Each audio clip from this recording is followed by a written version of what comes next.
So to wrap up all the production stages, we're going to do post-production, and this one's going to be very short in comparison to the other two videos. We're just going to cover some of the basic steps you need to take, and any post-production videos and things like that will be provided elsewhere in other videos or through YouTube clips. All right, so let's continue on.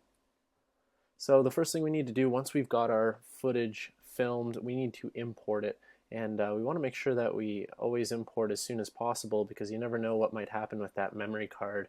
So for most of the video editors, you end up actually importing just directly through the file and then go to import files importer. The Final Cut Pro 10, iMovie, and Adobe Premiere use that function, just file import files there. Lightworks, on the other hand, has a button on the left-hand side that says import, and then you would select your files and import them from that menu there. Importing is pretty straightforward, shouldn't take too long, and you should have your files inside your video editor. Sometimes even after they've imported, they need to be analyzed, and that might take a few minutes to do. Alright, so we need to review footage before we actually start to edit. So first step, don't start editing yet. What we want to do is when we've imported our footage, we want to watch all of it. So you just want to sit down and watch it to know what you have to work with in editing. And you might want to actually create a timecode log sheet, and this is basically what it looks like here. And a timecode log sheet has a few things to it. The first thing is that it's split into at least two columns. One of them being on the far right there says action. The left column to the left of that with all the numbers would be your time code. And time code there, as you can see in the top left, it says time code in orange, and then there's about 8 circles or zeros there separated by colons. Basically, time code refers to the hours, minutes, seconds, and frames that are in the video time code. Most cameras have this time code in there. And as you can see in the first row there, looking over to the right, it says Brittany running. To the left of that, we have a whole bunch of numbers, again, hours, minutes, seconds, frames, and then there's a dash between the sets of numbers for the word to. So that kind of basically that dash there represents the word to. So from 0 hours, minutes, seconds, frames to 0 hours, 0 minutes, 15 seconds, 13 frames, Brittany's running. So that means that from 0, from the very start of the video to the first 15 seconds, Brittany's running. If we look at the next row just below that, we have more of a short form, so we're just focusing on we've got hours there, then as you can see it's labeled as seconds, frames, and then there's the dash to 21 seconds and 2 frames. We see Brittany's falling. So it's just, again, kind of like a bookmark. So the point of this is when you start to review all of your footage and you have to stop doing it maybe for a day, or you go home for the weekend and basically come back to do some work, what'll end up happening is you'll kind of forget where all of your footage is located. And what this is like think of it like bookmarking, like you do, or favoriting in a web browser. You save it, and what ends up happening is you come back to it and you'll know exactly where things are. This is very, very important when you're editing. It'll save you a lot of time in having to figure out where things are. The next one just below it, that next row is again 0 hours, 21 seconds, 2 frames to 32 seconds and 7 frames. We see Jason helps Brittany up. So this is where maybe Jason comes up and helps Brittany because she just finished falling in the shot before that. And what you're going to do is make a whole list of all of your footage like this. You're going to go through all of it and lay it out in a timecode log sheet, and it'll really actually help you save a lot of time in post-production. If you have any problems or anything regarding that, don't hesitate to contact me. So editing takes time, so patience is required when you're editing. Editing in and of itself is an art form that many are still trying to master. Even those that are in Hollywood, they're still trying to perfect their skills, and it's something that does take time.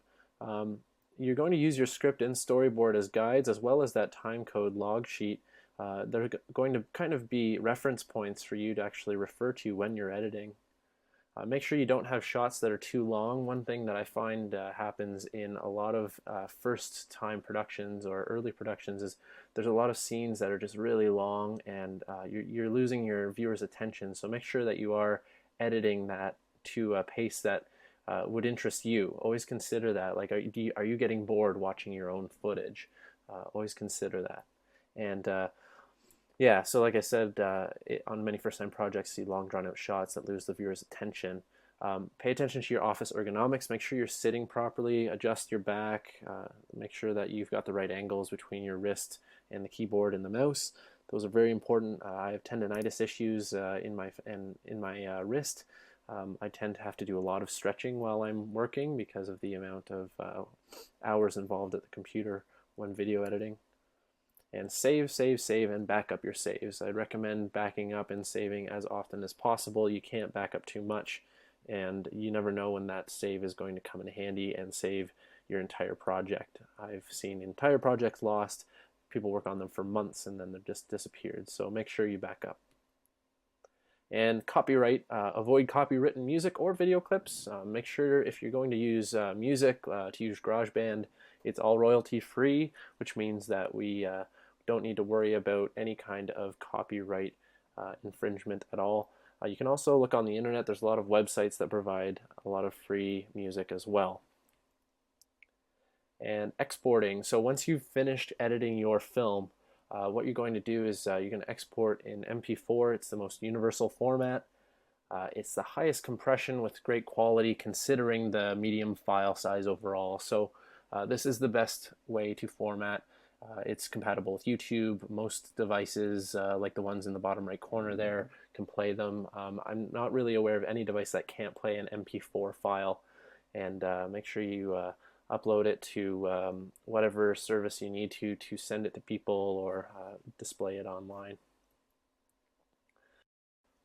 So just to wrap up here, I have a suggested reading. It's called Making It Big in Shorts, The Ultimate Filmmaker's Guide to Short Films, 2nd edition, Kim Edelman.